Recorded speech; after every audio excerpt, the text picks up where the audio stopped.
Assalamualaikum warahmatullahi wabarakatuh. Sebelumnya izin memperkenalkan diri, nama saya Gisa Dwi Mawarni dengan NIM 4444230008. Di dalam video ini saya akan membahas analisis kadar air dengan metode kalsium karbida.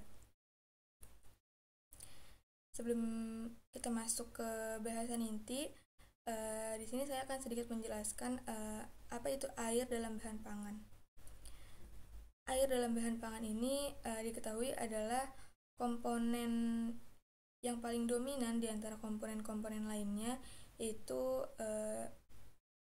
berada di angka 60% sampai 95%. Keberadaan air ini sendiri dalam bahan pangan itu bisa mempengaruhi beberapa aspek mutu pangan, diantaranya seperti penampakan pangannya, tekstur dari pangannya, kemudian rasanya, pun kesegaran dari pangan itu sendiri, dan yang paling penting adalah daya simpan dari pangan itu sendiri.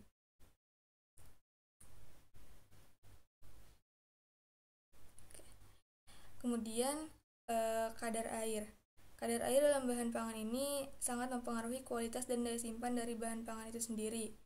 Penentuan kadar air dalam bahan pangan itu sangat penting agar dalam proses pengolahan maupun pendistribusian mendapat penanganan yang tepat, karena apabila terjadi penanganan yang kurang tepat itu bisa terjadi kerusakan pada bahan pangannya.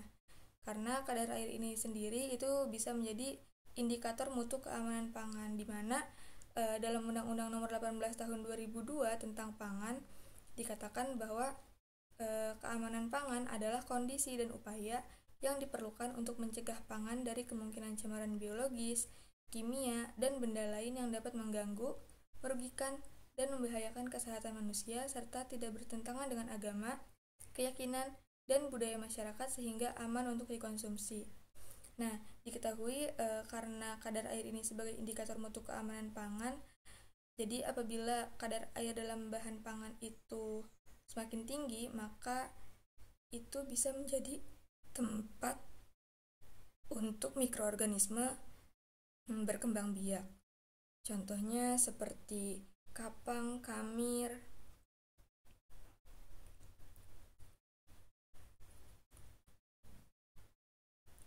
Kemudian ada beberapa bentuk air dalam bahan pangan.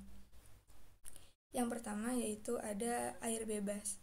Air bebas ini diketahui terdapat dalam ruang-ruang antar sel dan intergranula, dan juga pori-pori yang terdapat dalam bahan pangan.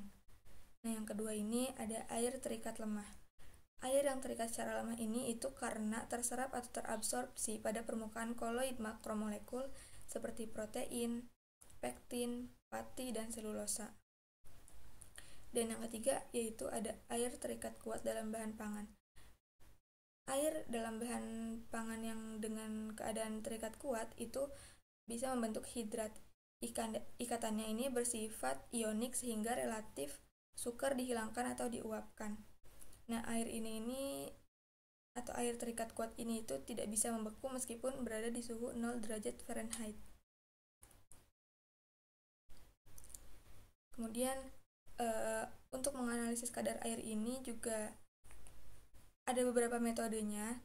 Yang pertama yaitu ada penentuan kadar air dengan metode pengeringan atau termografimetri. Kemudian ada penentuan kadar air metode destilasi atau termovolumetri. Yang ketiga yaitu ada penentuan kadar air dengan metode kimiawi. Yang keempat ada penentuan kadar air dengan metode fisik. Nah, yang akan dibahas dalam video ini yaitu penentuan kadar air metode kimiawi, khususnya yaitu metode kalsium karbida.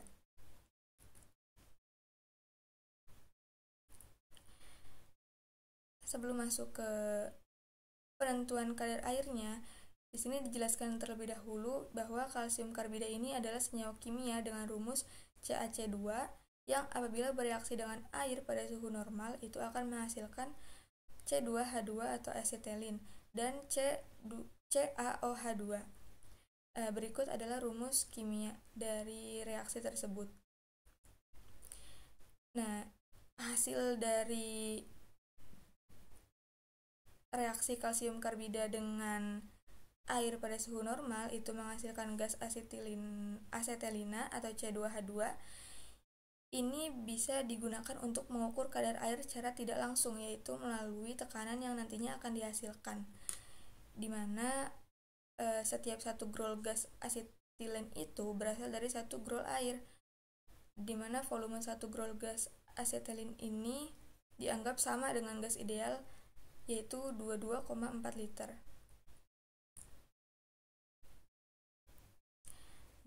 Kemudian jumlah asetilen ini yang terbentuk bisa diukur dengan berbagai cara, yaitu yang pertama dengan menimbang campuran bahan karbit sebelum dan sesudah reaksi, dan berat asetilen ini dilihat dari seberapa banyak kehilangan bobotnya. Kemudian yang kedua yaitu dengan cara mengumpulkan gas asetilen dalam ruangan tertutup dan diukur volumenya. Yang ketiga yaitu mengukur lewat tekanan gas asetilen yang terbentuk jika reaksi dikerjakan dalam ruangan tertutup.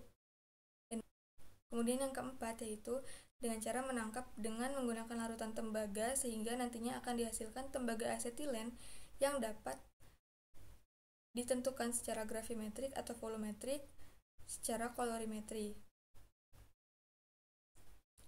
Nah, ketelitian dari metode ini itu tergantung pada pencampuran atau interaksi antar karbida dengan bahan.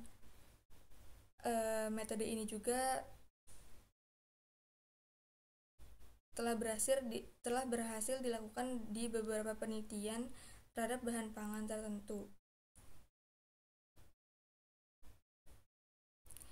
Di beberapa penelitian terdahulu itu dikatakan kalau metode kalsium karbida ini cocok untuk bahan pangan dengan kadar air yang rendah. Dan metode kalsium karbida ini pernah berhasil dilakukan untuk menentukan kadar air dalam tepung, biji vanili, mentega, dan juga buah. Unggulan dari metode kalsium karbida ini yang pertama yaitu proses analisisnya cepat, itu kurang dari atau hanya mencapai waktu 10 menit. Kemudian metode ini juga murah dan praktis atau fleksibel gitu untuk menganalisis kadar air dalam bahan pangan. Oke, mungkin sekian dari saya. Kurang lebihnya mohon maaf. Wassalamualaikum warahmatullahi wabarakatuh.